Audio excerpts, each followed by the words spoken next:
আল্লাহর পয়গম্বর আল্লাহর পক্ষ থেকে আদেশ পাইলেন তাদেরকে ওয়াজ করুন, ভয় দেখান। কিসের ভয়? আল্লাহর পয়গম্বরকে আল্লাহ আদেশ দিলেন আপনি এদেরকে ভয় দেখান যেই দিনের ভয়ে এরা এই সমস্ত দেবদেবী ছাইড়া দেয়, এই সমস্ত আল্লাহর ওই দিনের ভয়ে যাতে করে দুর্নীতি ছাইড়া দেয়, গুনার কাজ ছাইড়া দেয়, সুদ খাওয়ান ছাইড়া দেয়, ঘুষ খাওয়ান ছাইড়া দেয়, মদ খাওয়ান ছাইড়া দেয়, জিনা করা ছাইড়া দেয়, শিরিক গুনাহ ছাইড়া দেয়, ব্যভিচার ছাইড়া দেয়, মামলা মোকদ্দমা ছাইড়া দেয়, মিথ্যা মামলা ছাইড়া দেয়, মিথ্যা সাক্ষী দেওয়া ছাইড়া দেয়, পরের জমি দখল করা ছাইড়া দেয়। ডরাইয়া ডরাইলেই ছাড়তে পারে না, ডরাইলে কেউ ছাড়বে না। একমাত্র এইগুলি থেকে ছাড়ানির ব্যবস্থাই হইল ডর, এইগুলি থেকে বিরত রাখার ব্যবস্থাই হইল ভয়। যাদের অন্তর ভয় আছে এরা গুনার কাজ করতে পারবে না। ভয় নাই, গুনার কাজ করতে কোনো অসুবিধা নাই। ভয়, এদেরকে ভয় দেখান। আল্লাহ গো এদেরকে কিসের ভয় দেখাইতাম? আল্লাহ আয়াত আরেকটা নাজিল করিয়া বলেন ওই দিনের ভয় দেখাইন। ফাইদা আনুকিরা বিন্নাকুরি গাদাও ফাযালিকা ইয়াউমাইযিন ইয়াউমুন আসীর আলাল কাফিরিনা গায়রু ইয়াসীর। ইয়া রাসূলুল্লাহ, ইয়া হাবিবাল্লাহ, আপনি ওই দিনের ভয় দেখান যেই দিনটা হলো কঠিন। আপনি কঠিন দিনের ভয় দেখান যেই দিনটা হলো ক্ষমতার চাইতেও কঠিন, সরকারের চাইতেও কঠিন, পুলিশের চাইতেও কঠিন, অস্ত্রের চাইতেও কঠিন, বস্ত্রের চাইতেও কঠিন, এমপির চাইতেও কঠিন, মন্ত্রীর চাইতেও কঠিন, আইনের চাইতেও কঠিন, প্রশাসনের চাইতেও কঠিন, সারা দুনিয়ার সব চাইতে কঠিন দিন ওই দিনের ভয় দেখান, ওই দিনের ভয় দেখান। তাইলে এই দিনটা কোন দিন হতে পারে? হাসরের দিন। এই দিনটা হলো অত্যন্ত কঠিন দিন। এই হাসরের দিনের ভয় থাকলে সুদ খাইতে পারবে না, হাসরের দিনের ভয় থাকলে জিনা করতে পারবে না। কই না কেরে? কারণ আজকে জিনা করলাম কেউ দেখলো না, আগামীকালকে তো এই জিনিসটা গোপন থাকবে। কই না কেরে? হিসাব দেওয়া লাগবে কিনা লাগবে না? হিসাবের ভয় যদি থাকে কোনোদিন গুনার কাজ কেউ করতে পারবে না। সুতরাং আমাদের যত আইন আছে এই আইনে মানুষকে দুর্নীতি থেকে ফিরাতে সম্ভব না, গুনাহ থেকে ফিরানো সম্ভব না। এই সমস্ত মানুষদেরকে গুনাহ থেকে ফিরাইতে হলে একমাত্র কিয়ামতের ভয় ছাড়া আর কোনো ব্যবস্থা নাই। কিয়ামতের ভয় থাকলেই মানুষ গুনার কাজ ছাড়তে পারে। জবাবদিহিতার ভয়। ওই দিনটা হলো কঠিন দিন। ওই দিনটা কেমন কঠিন আল্লাহর একখান আয়াতে আলোচনা করিয়া বলেন। 15 নম্বর খারাপ সূরা বনী ইসরাঈল আয়াত নম্বর হলো 97। আয়াত নম্বর কত?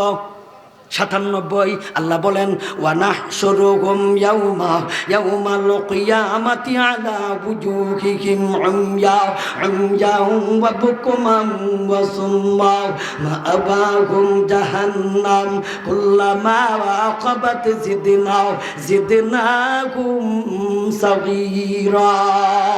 আল্লাহ বলেন ইয়া রাসূলুল্লাহ, ইয়া হাবিবাল্লাহ, আপনি ওই সমস্ত মানুষদেরকে ওই দিনের ভয় দেখান যেই দিন মানুষের হাত থাকবে কথা ঠিক ধরতে পারবে না, ধরার কোনো শক্তি থাকবে না, ফাও থাকবে কথা ঠিক হাঁটার শক্তি থাকবে না, মুখ থাকবে কথা ঠিক কথা বলার শক্তি থাকবে না, চোখ থাকবে কথা ঠিক দেখার শক্তি থাকবে না, এমনকি কান আছে কথা ঠিক কিন্তু শোনার শক্তি থাকবে না, মাথা থাকবে কথা ঠিক বুদ্ধি থাকবে না। আপনারা বলেন এই দিনটা সহজ না কঠিন? সহজ না কঠিন? ফাও আছে হাঁটতে পারবে না, তাইলে হাঁটবো কেমনে? উঠতইব তো, কবর থেকে উঠতইব না, তাহলে কেমনে উঠবো? ফাও আছে, হাঁটার শক্তি নাই, হাঁটতে পারবে না, কিন্তু ফাও থাকবে উপরে। কোন দিকে? আপনারাই বলেন, ফাও যদি উপর দিকে থাকে এই দিনটা খুব সহজ দিন। সহজ না, না কঠিন? আল্লাহ নিজেই কইছে, আমি কইছি না। 15 নম্বর পারা সূরা বনী ইসরাঈল আয়াত নাম্বার কত কইছিলাম? হ্যাঁ, স্মরণ রাখুন। আয়াত নাম্বার কত? 97। আল্লাহ বলেন ওয়া নাহশুরুহুম ইয়াউমাল কিয়ামাতি আলা বুজুহিহিম। উজুহুন শব্দের অর্থ হলো চেহারা, উজুহুন শব্দের অর্থ হলো মুখ। আল্লাহ তাদের পাওকে উপর দিয়া এবং তাদের মুখ থাকবে নিচে দিয়া, মুখ দিয়া হাঁটবে, হাসরের মাঠে দাঁড়াবে। আপনারাই বলেন মুখ দিয়া হাঁটা সহজ? সহজ তো না কঠিন? আপনি ওই কঠিন দিনের ভয় দেখান, তাইলে মুখ আছে কথা বলতে পারবেন। আল্লাহ রেখায়াতে বলেন লা লা ইয়াতাকাল্লামুনা ইল্লা মান আযিনা লাহুর রহমান ওয়া ক্বালা সাওয়াবা যালিকাল ইয়াউমুল হক ফামান শাআ আত্তাখাযা ইলা রাব্বিহি মাআবা। আল্লাহ বলেন ওই দিন যত রকমের বড় লোক থাকো না কেন, যত বড় প্রেসিডেন্ট থাকো না কেন, যত বড় সরকার থাকো, যত বড় রাজা থাকো, যত বড় এমপি থাকো, যত বড় মন্ত্রী থাকো, তুমি যদি নেকি না করে থাকো, তুমি যদি গুনাহ করেই থাকো, সেই দিন তুমি কথা বলতে পারবে না। তোমার ট্যাং থাকবে উপর দিকে, মুখ থাকবে নিচের দিকে। আপনি ওই দিনের ওয়াজ করুন। মানুষের মাথা আছে, কথাটি কি থাকবে না, কয় না বুদ্ধি থাকবে না। ঘুমাই গেছেন কেন যারা? তাইলে কইন আপনারা মাথা থাকবে কিন্তু বুদ্ধি থাকবে না। আল্লাহর একখান আয়াতে কয়, সূরা হজের এক আয়াতে আল্লাহ বলেন ইয়াউমা তাদাহালু কুল্লু মুরদিগাতিন আম্মা আরদাগাত ওয়া তাদাগু কুল্লু যাতি হামলিন হামলাহা ওয়া তারান নাসা সুকারা ওয়া মা হুম বিসুকারা ওয়ালাকিন্না আযাবাল্লাহ ওয়ালাকিন্না আযাবাল্লাহি শাদীদ। আল্লাহ বলেন ইয়াউমা তাদখালু কুল্লু মুরদিগাতিন আম্মা আরদাগাত। 17 নম্বর পারা, আয়াত, সূরার নাম সূরা হজ, আয়াত নম্বর হলো 2। আয়াত নম্বর কত? আয়াত নম্বর কত? 17 নম্বর পারা, সূরা হজ, আয়াত নম্বর হলো 2। আল্লাহ বলেন ইয়াউমা তারাউনাহা তাদখালু কুল্লু মুরদিগাতিন আম্মা আরদাগাত ওয়া তাদাগু কুল্লু যাতি হামলিন হামলাহা ওয়া তারান নাসা সুকারা ওয়া মা হুম বিসুকারা ওয়ালাকিন্না আযাবাল্লাহি শাদীদ। আল্লাহ বলেন ওই দিনটা কেমন কঠিন, যেই সমস্ত নারীরা তাদের সন্তানদেরকে দুধ পান করাইতো, ওই সমস্ত নারীদেরকে ওই দিন নারীরা সন্তানদেরকে দুধ পান করানোর কথা বলে ফেলবে। আপনি নবী তাদেরকে দেখবেন যারা দুধ পান করায় মুরদিগা শব্দের অর্থ হলো দুধ পান করায় না নারী, দুধ পান করায় না নারী। যেই সমস্ত নারীরা দুধ পান করায় এদেরকে কোরআনের ভাষায় কি কয়? মুরদিয়া। আর একটা শব্দ বাইক লইয়া যান বেড়া, একটা শব্দ লইয়া যান কোরআনে। আমরা তো মুসলমান হই, হাই রে কোরআন পড়তে পারি না, এই দুঃখটা কারে কইতাম? অথচ আমি মুসলমান, আমার ধর্মগ্রন্থ আল কোরআন, আমার আফসোস, আমার আক্ষেপ লাগে। আমার ধর্ম ইসলাম, আমার ধর্মগ্রন্থ আল কোরআন, আমার সংবিধান, আমার মুক্তির পথ, আমার মুক্তির ভান্ডার কোরআন। পড়তেও পারি না, পড়তেও পারি না। তর্জমা তো দূরের কথা, ব্যাখ্যা দূরের কথা, আরো অনেক পরে পড়তেও পারি না। একটু দুঃখ লাগে না মুসলমান ভাই? ও যুবকরা, একটু কষ্ট লাগে না? আসেস তো দুনিয়ার পিছনে, একটু কষ্ট লাগে না? দুনিয়া কামাইতে কামাইতে শেষ করে নিছ জীবনটা। এরপরে দুনিয়াও বালা করে কামাইতে আনলে না, দুনিয়াও কামাইতে আনলে না। দুনিয়াও যদি একটু রাজা বাদশা হইতে, তেওর তো আচ্ছা বুঝলাম না যে কিছু ওইছে দুনিয়ায়, কিচ্ছুই তুই করতারলে না। কিতা করলে কো? দুঃখ লাগে তো এদের অবস্থা। স্কুলের ভাই, স্কুলের ছেলে মেয়ে, এদের অবস্থা দেখলে কি আমরা কষ্ট লাগে না ভাই? আমরা কি কষ্ট লাগে না?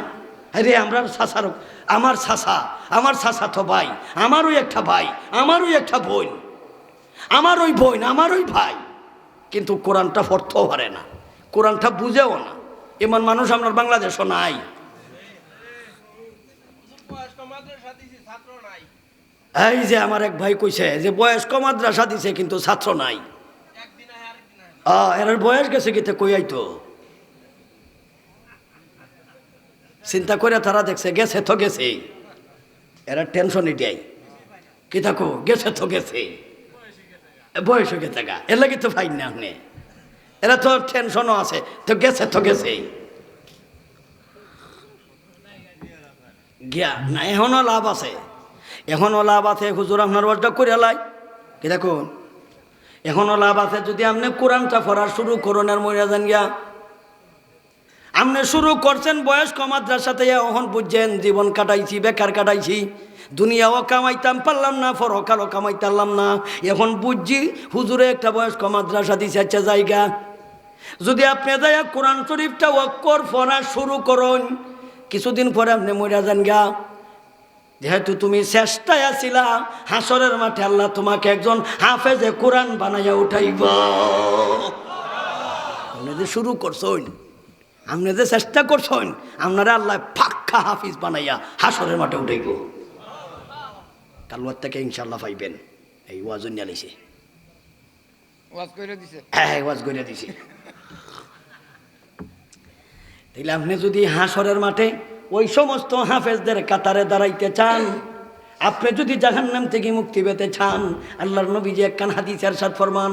হাদিসটা কয়ালাই নবীজি বলেন, মান কারা আল কুরআনা ফাস্তাযকারাহু, মান কারা আল কুরআনা ফাস্তাযকারাহু ফাআহাল্লা হালালাহু ওয়া হাররামা হারামাহু আদখালাহুল্লাহুল জান্নাহ ওয়া শাফাআহু ফি আশরাতিন মিন আহলি বাইতিহি কুল্লুহুম কাদ ওয়াজাবাত লাহুমুন নার। নবীজি বলেন, যারা কোরআন পড়ে এবং হালালকে হালাল চিনে মান্য চলে, হারামকে হারাম চিনে মান্য চলে, হালালগুলিটা অর্জন করে, হারামগুলি বর্জন করে, হালালগুলি পালন করে, হারামগুলি ছেড়ে দেয়, আল্লাহর নবীজি বলেন ওই ব্যক্তিকে আল্লাহ তাকে জান্নাতে প্রবেশ করাইব। মান কারা আল কোরআনা, যেই ব্যক্তি কোরআন পড়ে, ফাস্তাযকারাহু ওয়া আহাল্লা হালালাহু ওয়া হাররামা হারামাহু আদখালাহুল্লাহুল জান্নাহ, আল্লাহ তাকে জান্নাতে প্রবেশ করাইব। ওয়া শাফাআহু ফি আশরাতিন মিন আহলি বাইতিহি কুল্লুকুম কাদ ওয়াজাবাত লাকুমুন নার। নবী বলেন, ওই সমস্ত 10 জন মানুষ, জাহান্নাম তাদের জন্য ওয়াজিব, জাহান্নাম তাদের জন্য রেডি। এরা জাহান্নামের সার্টিফিকেট পেয়ে লইছে লিখিত, তুমি জাহান্নামে যাও, তোমার জন্য জাহান্নাম ওয়াজিব। ওই 10 জন মানুষের জন্য ওই হাফেজ সাহেব যখন আল্লাহর দরবারে সুপারিশ করবার লাগো, উনি আমার ভাই, উনি আমার দাদা, উনি আমার নানা, উনি আমার চাচা, উনি আমার বাবা, উনি আমার মা, উনি আমার শ্বশুর, উনি আমার শাশুড়ি, যদি ওই হাফেজ সাহেব কয় আল্লাহ গো উনি আমার এই কয়, আল্লাহ বলবেন ঠিক আছে, তোর সুপারিশ কইরা দিলাম, জাহান্নাম থেকে নামটা কাইটা আমি তোর সাথে জান্নাতে দিয়ে দিলাম। 10 জন মানুষকে সুপারিশ করতে পারবো। তুমি যদি বয়স্ক মাদ্রাসাত যাই এখন শুরু করো আর তুমি মরে যাও গা, আল্লাহ তোমাকে হাফিজ বানাইয়া উঠাইব, আর তুমিও 10 জনের সুপারিশ কইরা জান্নাত নিতে পারবা। এলে তোমার আরেকটা সার্টিফিকেট দিয়ে গেল। আল্লাহর পয়গম্বর তাদেরকে ওয়াজ করতেন সহজ দিনের না কঠিন দিনের। দিনটা কেমন কঠিন, যেই সমস্ত নারীরা সন্তান দুধ পান করাইতো, দুধ পান করানোর কথা ভুলে ফেলবে, যেই সমস্ত নারীদের সন্তান পেটের মধ্যে আছে, ওই সমস্ত সন্তান কেমনে ভূমিষ্ঠ হইব, নারীদের ছেড়েই পাইবে না। অতারণ না সুকারা, নবী গো আপনি দেখবেন সেই দিন মানুষের মাথার অবস্থা, মানুষের জ্ঞানের অবস্থা, এদের মাথায় থাকবে কথা ঠিক, বুদ্ধি থাকবে না। মাথা থাকবে কথা ঠিক, কি থাকবে না? বুদ্ধি থাকবে না। ওদেরকে আপনি দেখবেন মাতালের মতো। মাতাল বুঝুননি আপনারা? পাগল না কিন্তু পাগলের মতো, মাতাল না কিন্তু মাতালের মতো। আগেও তার বুদ্ধি ঠিক আছিল, আগেও তার জ্ঞান ঠিক আছিল, জ্ঞান নাই। যেই সময় খাই সেই সময় জ্ঞান নাই, কারণ তার মাথা আছে কথা ঠিক কিন্তু বুদ্ধি নাই। কেমনে বুদ্ধি নাই? একটা ঘটনা কই। আমি ছাত্র জীবনে আজকের থেকে নিয়ে প্রায় 22 বছর আগের কথা কই, আমি মাদ্রাসা থেকে বাড়ি যাইতেছি, এর মতো অবস্থা একটা বাঁশ জারের নিচে দেয়া, বাঁশ জারের নিচ বুঝেন তোমরা, বাঁশের জারের নিচ দিয়া যাচ্ছি, চৈত্রমায়া দিন, এত রুদ্র, কেতও নাই ফানি, পুকুরও নাই ফানি, খালও নাই ফানি, বিলও নাই ফানি, এমন কি এমন অভাবে ফানি, এমন ফানির অভাবে দেখা দিছে টিউবওয়েলও নাই ফানি। টিউবওয়েলও চাপ দিলে দাঁত ভাঙ্গা জায়গা, ফানি উঠে না।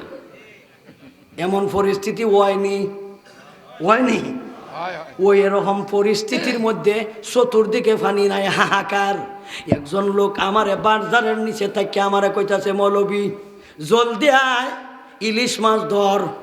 উজাইয়া যাইতাছে, ইলিশ মাছ উজাইয়া যাইতাছে। হাইলি ইলিশ মাছ উজাইয়া যাইতেছে কোন দিক থেকে বে? এখানেও খালও নাই ফানি, বিলও নাই ফানি, আবার পুকুরও নাই ফানি। বাজারের নিচে হইল পুকুর, ওই পুকুর থেকে মাছ, ইলিশ মাছ উজাইয়া বাড়িতেছে। আর আমি ধরতাম, আমার ডাক্কা কইতেছে, মৌলবী জলদি আয়। কি থইছে? কই ইলিশ মাছ যাইতেছে। ইলিশ মাছ কি চৈত্র মায়ের দিন পুকুরও থাকবো? পানি তো নাই, আবার ইলিশ মাছ। গবেষকরা গবেষণা করে কইছে ইলিশ মাছের চাষ করণ যাইতো না। এরা গবেষকরা গবেষণা করে ফেইল, এরা ঘোষণা করে দিছে ইলিশের চাষ করণ যাইতো না। তারা কারণ পাইছে দুইটা, এর মধ্যে উল্লেখযোগ্য কারণ আরো বহু আছে, উল্লেখযোগ্য দুইটা কারণ। একটা হইল ইলিশ মাছ চাষ করতে হইলে গভীর ফানি লাগবো, মানে গভীর লাগবো। 2 নম্বর হইল লুনা ফানি লাগবো। এরা গবেষণা করে লুনা ফানিও দিতার্থ না, কারণ কি পরিমাণ লবণ দিলে এটার মধ্যে থাকতে পারবো, এটা গবেষণায় আজ পর্যন্ত ধরছে না। এই কারণে ইলিশের কোনো চাষ করতে পারছে না। পাইছেন না আপনারা ইলিশের চাষ? তাইলে চৈত্র মায়া দিন, আবার পুকুরও নাই ফানি, খালো বিলও নাই ফানি, টিউবওয়েলও পর্যন্ত ফানি নাই। ওখান যে ইলিশ মাছ যাইতাছে, বুঝলাম না ঘটনা কি, সত্যই কি দেখ খেলাই যাইয়া দেখি তার লঙ্গির মধ্যে খালি বাঁশের ভাতা। আরে এই বাঁশের ভাতারে ইলিশ মাছ কয় কেরে? তখন আমি বুঝলাম টান জুত কইরা দিছে। কের মধ্যে টান মারছে বুঝজন্যি, গাঞ্জা খাইতো লোকটায়। তাইলে গাঞ্জা টান দিছে। আজকের যে গাঞ্জা, এটা ডেট আসিল না, ডেট ফেল হয়ে গেছে। তাইলে ডেট ফেল গা, এমন গাঞ্জা খাইলে মাথার তার সিধা জায়গায় ও আজ গছাটা টান দিছে, এটা ডেট গেছে গা। আর নাইলে তো এইভাবে দাঁত দিলা খাওয়ার কথা না, এইভাবে তো তার সিরার কথা না। তাইলে যেমন ভাবে তার মাথা আছে কথা ঠিক। 2 দিন আগেও আমার সাথে কথা কইছে, আজকালে পুকুর থেকে ইলিশ মাছ বার করে লঙ্গিত লইতাছে। আসলে ইলিশ মাছ নয়, দেখি বাঁশের পাতা। যেমন তার মাথায় কাজ করে না, মাথা আছে কথা ঠিক, মাথায় কাজ করে না, মাথা আছে কথা ঠিক। যেমন বুদ্ধি নাই, হাসরের মাঠে একদল মানুষ দাঁড়াবে, আল্লাহ সেই কথাটাই বলেন, ওয়া তারান নাসা সুকারা ওয়া মা বিসকারা ওয়ালাকিন আযাবাল্লাহি শাদীদ। ইয়া রাসূলুল্লাহ, ইয়া হাবিবাল্লাহ, ওই দিনটা হলো কঠিন দিন। সহজ না কঠিন? জোরে কোন, সহজ না কঠিন? মাথা আছে কথাটি কিন্তু বুদ্ধি নাই। যখন কঠিন দিনের ভয় দেখা আল্লাহর রাসূল যখন এইভাবে ব্যক্ত করা শুরু করলেন, এখন কিন্তু এর আর ভয় লেগে গেছে গা। এরা কয় যদি এই দিন ওই যায়, মুহাম্মদে যা কয় ওই জায়গা, মোহাম্মদ যা কয় কিন্তু ঘটনা ঘটতে যায়। যেই বিবরণ দিছে মোহাম্মদ যদি সত্যই আয়ালায়, তে তো আমরার গদি যেমন তেমন, আমরা তো নিজেই বাঁচতাম না। গদির চিন্তা করে বেড়া, আমরার যান বাঁচাই দিদি আগে। এখন এরা কথা হইলে কি করণ যায়? হে যেভাবে ভাষণ দিতেছে, বয়ান করতেছে, হে যেমন ভাবে ওয়াজ নসিহত করতেছে, যদি ওই বাস্তব এই দিন আইয়ালায়, এরা কয় হাসই, এই মোহাম্মদ হাসই কি এই দিন আইতো হারে? নবী কয় আমার একটা কথাও কিন্তু বল নাই। এখন এরা বাড়িতে গেছে, যাইয়া পার্লামেন্ট পড়ছে, কিতা করণ যায়, যেভাবে কইতাছে মোল্লায়, ঘটনা নিয়ে কইটা জায়গা বুঝলে গর্ত তো ভারে ওই। কারণ আজ পর্যন্ত তো দেখছি না কোনোদিন হে একটা মিথ্যা কথা কইছে, কন্যা কেন নবী কি কোনোদিন মিথ্যা কথা কইছে? টেনশন লাগছে, ডর লেগে গেছে গা। কিতা লাগছে? এখন ভয় লাগছে, এখন ডর লাগছে। এখন এরা সবাই নবীজির কাছে আইসা কয়, এই দিনের ভয় দেখাইতে দেখাইতে তো আমরা ডর লাগবে গেছে গা বাড়া। তাইলে এখন একটা কাজ কর। বিলে কাজটা কি করতাম? নবীরে তার আইসা কইতাছে, তাইলে এই দিনটা কোন দিন হইব, দিন তারিখটা কইয়া দিলা। অন কিতার লাগাইছে, অন কে লাগাইছে? মানে ডেটটা জানার লাগে আইছে, এটা কোন সালে হইব, কত সালে হইব, কোন তারিখে হইব, দিন তারিখটা কইয়া দেলা। আল্লাহ নবী কয়কার লাগিয়া বললে এটা আগের থেকে একটা প্রস্তুতি আছে না, মোকাবিলা করুন লাগতো না। কেতা কইন আপনারা? হ্যাঁ, আমরা দেশের কিছু মানুষ আছে আল্লাহর গজবের মোকাবিলা করে লায়। আমরা কিন্তু আল্লাহর গজবের চাইতেও শক্তিশালী, মানে করুণার চাইতেও শক্তিশালী, কই না রে? তাইলে এই জাতের মানুষ আগেও আসিল, বর্তমানেও আছে, ভবিষ্যতেও থাকবো ইনশাল্লাহ। আল্লাহর পয়গম্বর যখন তাদেরকে এই ঘটনা, এই কঠিন দিনের ওয়াজ করতেছেন, এরা যাইয়া নবীরে কয় তাইলে দিন তারিখটা একটু কয়া দিলাও। এই কিয়ামতটা দেখবে বেশি দূরেও না, অতি কাছাকাছি। ডেটটা আমার জানা নাই, আল্লাহ জানে, তবে বেশি দূরে না, কাছাকাছি। দূরে না কাছাকাছি? কাছাকাছি বুঝেন? অতি নিকটে। ওয়ামা ইউদরিকা লাআল্লা সাআতা তাকুনু কারিবা। কারিবুন শব্দের অর্থ হলো কাছাকাছি, কারিবুন শব্দের অর্থ হলো নিকটে, তবে বেশি দূরা না, অতি নিকটে। আল্লাহ এদের প্রশ্নের উত্তর দিতে যাইয়া 26 নম্বর পারা সূরা মুহাম্মদের 18 নম্বর আয়াতখানা আল্লাহ নাজিল করলেন। আল্লাহ বলেন ফাহাল ইয়ানজুরুনা ইল্লা সাগাতা আন তা'তিয়াহুম বাগতা। ইয়া রাসূলুল্লাহ, ইয়া হাবিবাল্লাহ, আবু জাহেলের দল, আবু লাহাবের দল, উতবার দল, সাইবার দল, নজৈরের দল, আখনচ্ছার দল, ওলীদ ইবনে মুগীরার দল, এদিকে আপনি বলে দিন তোমরা দিন তারিখ জানতে চেয়েছো, তবে যাই না রাখ যেই দিন এই দিনটা আগমন করবে, এই দিনটা যখন আসবে, এই দিন কাউকে জানাইয়া আসবে না, ওই দিন আসবে, এতে কোনো সন্দেহ নাই। যখন আসবে তো হঠাৎ আইসিব, একেবারে হঠাৎ আসবো। হঠাৎ বুঝুন না আপনারা, হঠাৎ করে আই পড়বো, অতর্কিতভাবে আসবে, অতর্কিত, হঠাৎ। কোরআনের আয়াত হলো বাগতাতান। বাগতাতান শব্দের অর্থ হলো হঠাৎ। বাগতাতান অর্থ কি? হঠাৎ। আপনারা আঞ্চলিক ভাষায় এটার তর্জমাটা কিতা করতাম? হঠাৎ। আপনারা আঞ্চলিক ভাষায় এটারে কিতা কয়, মানে গ্রাম্য ভাষায়, গ্রাম্য ভাষায় কয় আটকা মারিয়া,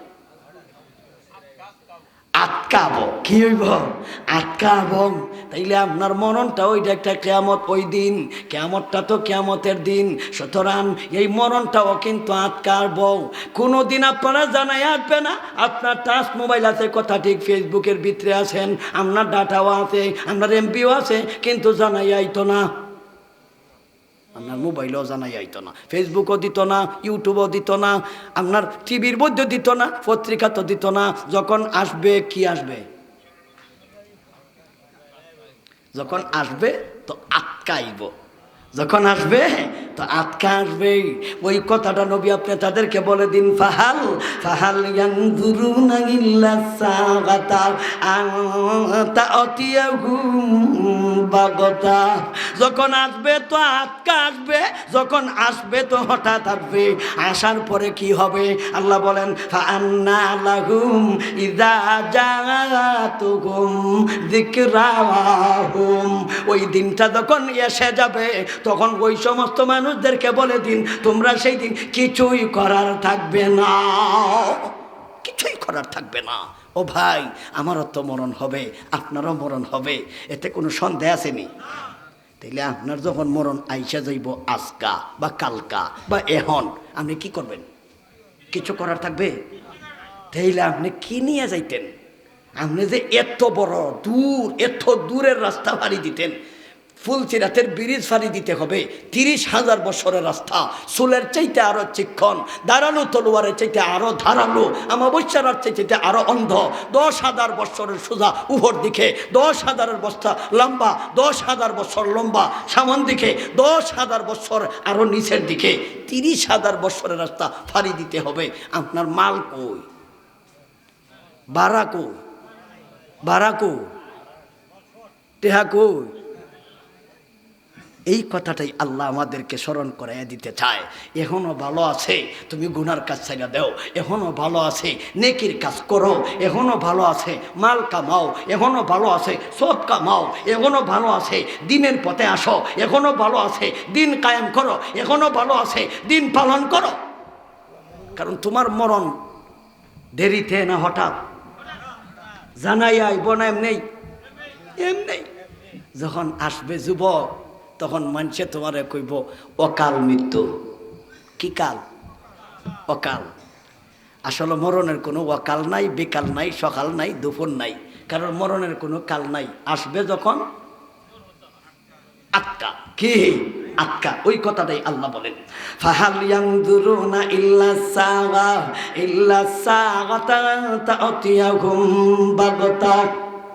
যখন আসবে তো হঠাৎ আসবে, তাদেরকে বলে দিন। তবে আরেকটা কথা তাদেরকে বলে দিন, ফাকাদ জাআ আশরাতুহা। তার যে আলামত, তার যে লক্ষণ, তার যে চিহ্ন, এইগুলি কিন্তু এসে গেছে। ফাকাদ জাআ, তার কিন্তু আলামত আই করছে, তার আলামত এসে গিয়েছে। আশরাতুহা, আশরাতুহা শব্দের অর্থ হলো আলামত, আশরাতুহা শব্দের অর্থ হলো লক্ষণ। কিন্তু কিয়ামত না আইলেও যখন আসবে তো হঠাৎ আসবে, কিন্তু তার আলামত বা লক্ষণ এসে গেছে। তার আলামত বা লক্ষণ এসে গেছে। আর লম্বা করার দরকার নেই, তর্জমা তো মোটামুটি প্রথম অংশের কই লিছি। আর আমরাও এখন আস্তে আস্তে দেখি উঠা যাওয়ার ভাব হইছে, কষ্ট লাগতেছে। দিন তারিখ তো ভার হইয়া যাওয়ার পথে, কেটা করে আমরা একটু হালকা কালেকশন করে দিন, নগদ কালেকশন। আচ্ছা আচ্ছা আচ্ছা।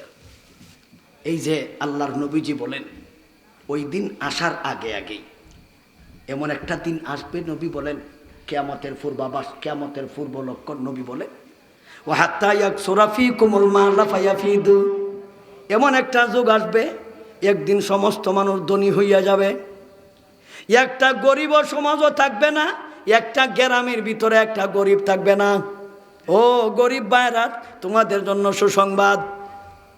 শুধু বাস্তবায়নটা বাকি রয়েছে, তবে সুসংবাদটা দেই। নবী বলেন, ও হাত্তা ইয়াকসুরা ফীকুমুল মাল ফায়াফিদু ওয়া হাত্তা ইয়াহিম্মা রাব্বুল মালি মান ইয়াকবালু সাদাকাতাহু ওয়া হাত্তা ইয়ারিযুহু ফায়াকুলু আল্লাযী ইয়ারিযুহু আলাইহি লা ইরাবালি। আল্লাহর নবী বলেন এই পরিমাণ সম্পদ বেড়ে যাবে, একটা গরিব সমাজে থাকবে না, সবাই ধনী হয়ে যাবে। নবী বলেন ওই দিন আসার আগে আগে ধন দৌলত যাদের আছে, তোমরা টাকা দিয়া মাল কামাও, টাকা দিয়া বেহেশত কামাও, টাকা দিয়া জান্নাত কামাও। কারণ এমন একদিন আসবে টাকা থাকবে কথা ঠিক, নেকি কামাইতে পারবা না। টাকা আছে, নেকি কামাইতে পারতা না। টাকা আছে। যেমন একটা উদাহরণ দিই, আমরা বাংলাদেশে একটা জায়গা আছে কিশোরগঞ্জ, নাম শুনছেন কোনোদিন? শুনছেন আপনারা কিশোরগঞ্জ? আচ্ছা, কিশোরগঞ্জ একটা থানা আছে অষ্টগ্রাম, নাম শুনছেন? শুনছিলাম অষ্টগ্রাম। আজকের থেকে নিয়া আমি যখন 5 বছর আগে গেছি, ওয়াজ করতাম গেছি, এরা ওয়াজ করাইতে হইলে এরা কিন্তু এই শীত সিজন ওয়াজ করাইতো আরে না, কেল্লাকে করাইতো ওখানে না জানুননি, বক্তা পায় না।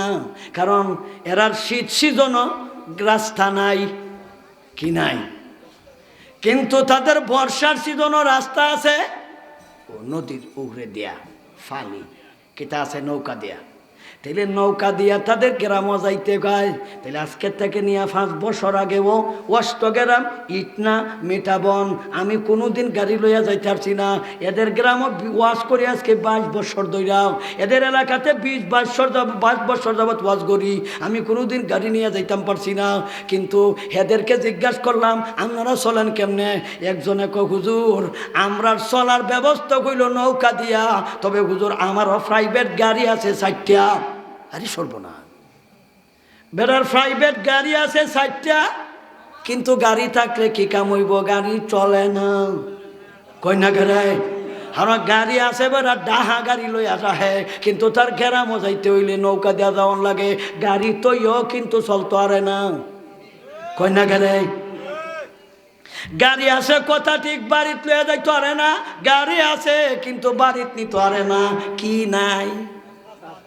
গাড়ি আসেনি। কন্যা গাড়ি গাড়ি আসেনি, কিন্তু গাড়ি থাকার পরেও রাস্তা নাই। নবীজি বলেন ঠিক তেমনি ভাবে তোমার কোটি কোটি টাকা থাকবে, কিন্তু তুমি এই টাকা দিয়ে সব কামাইবার রাস্তা থাকবে না, কারণ এই রাস্তাটা বন্ধ হয়ে যাবে। রাস্তা একদিন বন্ধ হয়ে যাবে। এখন কিন্তু খাওয়ান্যা লোক আছে, দেওয়ান্যা লোক নাই। এখন কিন্তু মসজিদে চায়, এখন কিন্তু মাদ্রাসায় চায়, এখন কিন্তু মাদ্রাসার এতিমখানা আছে, মাদ্রাসার গরিব ছাত্র আছে। এমন একদিন সামনে আসতেছে, একটা গরিব লোক থাকবে না, সবাই ধনী হয়ে যাবে। বন্যার পানি আসার পরে যেমন আনাচে কানাচে পানি পাওয়া যায়, এই বছর তো আপনাদের বৃহত্তম ময়মনসিংহের মাঝে পানি কারে কই বুঝছে কন্যাকে ফিশারি নিছে না, নিছে, কিন্তু আপনার সামনে নিছে। জ্বালাইনা দেওয়ার অভাব নাই, বাদ দেওয়ার অভাব নাই। আপনি খালি দেখছো নই গেছে, বুঝেই নাই। অনেক মানুষ আছে বুঝছে লাভ নাই, চৌকের সামনে যাইতাছে, উহায় নাই যাওয়া ছাড়া কিচ্ছু করার নাই। খালি কয় হায় রে, খালি এতটুকু কইছে হাই রে, হায় হাই রে, খালি এতটুকুই কইছে, কিন্তু দরান পাও নাই। এমন একটা দিন সামনে আসতেছে, আল্লাহর পয়গম্বর বলেন সবাই ধনী হয়ে যাবে, গরিব বলতে কেউ থাকবে না। একজন গরিব সর্বনিম্ন, হেও কিন্তু আপনার কারুনের মতো ধন হইব। সর্বনিম্ন একটা গরিবের কারুনের মতো ধন হইব। নবী আমি আমি আমার ফকেটের কথা কইতাছি না, হাদিসের কথা। নবী বলেন লা তাকুমুস সাআতু হাত্তা ইয়াকসুরা ফীকুমুল মাল ফায়াফিদু। এতদিন পর্যন্ত কিয়ামত হবে না যতদিন পর্যন্ত অর্থ সম্পত্তি বাড়ছে না। নবী বলেন এমন একটা যুগ আসবে, ধন বেড়ে যাবে কিন্তু বরকত কমে যাবে। ধন বেড়ে যাইব গা, মাল বাড়বো কিন্তু বরকত কমে যাইব গা। বরকত থাকবে না কিন্তু ধন থাকবে, বরকত দিয়ে থাকতো না। এটা একটা উদাহরণ দেই। আপনারা যদি থাকে তখন চাচা আপনি যে আগে দুধ খাইছেন, আজকের থেকে 20 বছর আগের দুধ, এত বেশি দুধ পাওয়া গেছে না, দুধ কম পাওয়া গেছে। একটা গাভী কি সর্বোচ্চ যদি দুধ দিতে 2-3 কেজি, এত কত কষ্ট করিয়া দোয়ানি লাগছে, ঠ্যাং ঠুং বাইন দিয়া, আরো কত কিছু করিয়া, কত কষ্ট করিয়া দুধ 1-1.5 কেজি বা 2 কেজি, এর বেশি তো না চাচা, এর বেশি। কিন্তু সেই সময় কিন্তু দুধ কম থাকলেও দুধের মধ্যে স্বাদ আছিল কিন্তু কঠিন, দুধের মধ্যে বরকত ছিল। কিন্তু এখন দুধ বেশি দেয় গাবি। সেদিন আমার একজনে কয় হুজুর আমার একটা গাবি আছে 80 কেজি দুধ দেয়। তাইলে একই গাবি, এটাও গাবি সেটাও গাবি, এটাই দিছে 2 কেজি আর এটা দেয় 80 কেজি। কিন্তু দন বাড়ছে কথা ঠিক, বরকত কমছে না বাড়ছে? কিন্তু বরকত কমে গেছে, স্বাদ নাই। আগের দুধের মধ্যে যে স্বাদ আছিল এখনের দুধও কোনো স্বাদ নাই।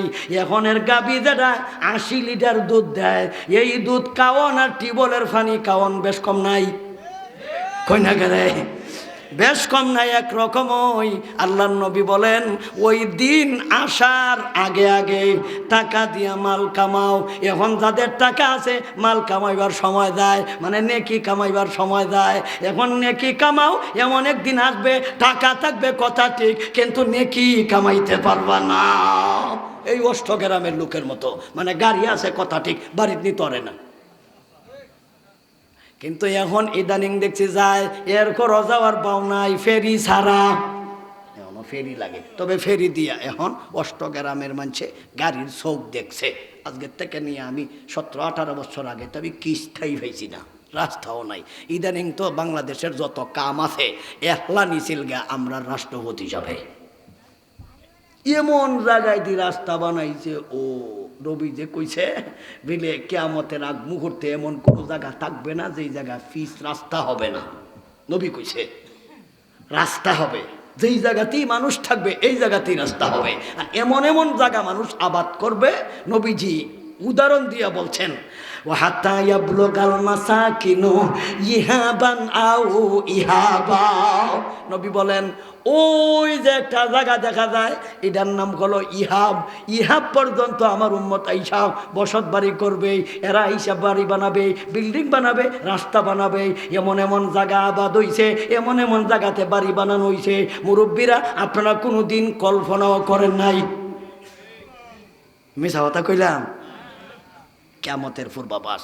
তাইলে টাকা আছে, এখন তো ভাই টাকা আছে দেওয়ার না নাই। আমি গেছি দোকানো ফান কিন্না কাইমু ফান, টাকা দিয়া ফান খাইতাম আমি কিন্না। দোকানদার আমারে কয় মাফ করো, কিতা মাফ করতাম? আমি কইলাম কি মাফ করতাম ভাই, আমি তো টাকা দিয়া কিন্না খাইতাম, মাফ করতাম কি? কো আমি মনে করছি কালেকশন হয়েছে। ও বেটা বুঝছেই না যে আমি দে ফান কিন্না খাইমু, মানে আমার সুরতে মনে করছে আমি কালেকশন হয়েছি। সব মানুষে ফান দেয়, আমারে কয় মাফ করো। কি একটা টেনশনও করলাম। আমি কইলাম এবার আমি কালেকশন আইছি না, আমি আইছি টাকা দিয়া ফান কিনা খাইতাম। কয় আমি মনে করছি হুজুর আপনি কালেকশন আইছেন। তাইলে বোঝা গেল ইদানিং খাওয়ান্যা আছে দেওয়ান্যা নাই। কয় মাফ কর। আল্লাহর নবী বলেন লা তাকুমু সাআতু হাত্তা ইয়াকসুরা ফীকুমুল মাল ফায়াফিদু ওয়া হাত্তা ইয়াকিমা রাব্বুল মালি মান ইয়াকবালু সাদাকাতাহু ওয়া হাত্তা ইয়ারিযুহু ফায়াকুলু আল্লাযী ইয়ারিযু আলাইহি লা ইরাবালিবি। নবী বলেন ওই দিন সম্পদ এই পরিমাণ হবে, সম্পদশালীরা তাদের সম্পদ নিয়ে চিন্তায় চিন্তিত থাকবে, টেনশন। হাত্তা ইয়াহিম্মা রাব্বুল মালি, মালওয়ালা টেনশনও পড়বে। এ হাম্মা ইয়াহিম্ম এর অর্থ টেনশন, হাম্মা ইয়াহিম্ম অর্থ কি? চিন্তা। হায়রে ইটাহা কি অর্থ? ইটাহা কি করবো, ইটাহাটা কি করবো? Crore crore million million trillion trillion টাকা, অর্থটা কি? বাড়ি গাড়ি তো ইটা বাতাস। প্রত্যেক ফ্যামিলিতে এক একজনের হেলিকপ্টার ওই থাকবো 10টা করে। আপনারা টেনশন করিও না, যারা আপনারা গরিব আছেন টেনশন করিও না, কিছুদিনের ভিত্তি পরিবর্তন হইতেছে। আরে আমি কইতাছি না, আমার নবী কইতাছে, আমার কথা আমি কইতাছি না, হাদিসের তর্জমা করতেছি। আরে হাদিসের তর্জমা করতে এরা হেলিকপ্টার চালাইতেছে ওরা। তোমরা টেনশনও করো না, তোমরা যদি আল্লাহ বাঁচায় এক একজন তো এরা এক একটার মালিক, এটি একটার মালিক হয়ে মরে থাকা। তোমরা এক একজন 50টার মালিক হইবাই, এটির থেকে তোমরা বেশি ধনী হইবাই।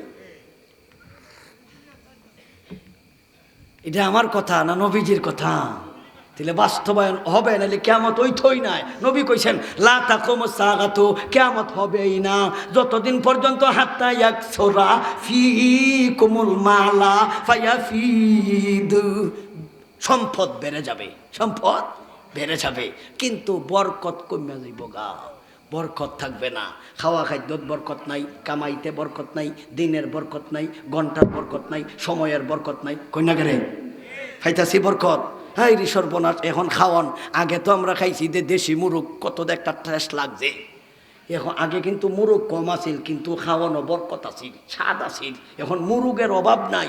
আপনি যদি কইনাস গা 1000 মুরগ লাগবো, আপনি 1 ঘন্টা আগে কইবেন, আধা ঘন্টার ভিতরে আপনার 1000 মুরগ না, খালি কইব কয় হাজার লাগে। কইনা গেলে কিন্তু এই জাতের মুরগ খাওয়ান আর রশ্মি সাবানি সমান হই। রশি বুঝেন না, দড়ি কই না আপনারা? হ্যাঁ দড়ি, দড়ি চাবাইলে যেমন রস কষ নাই, এই জাতীয় ফলটি মুরগ খাইলে কোনো রস কষ নাই।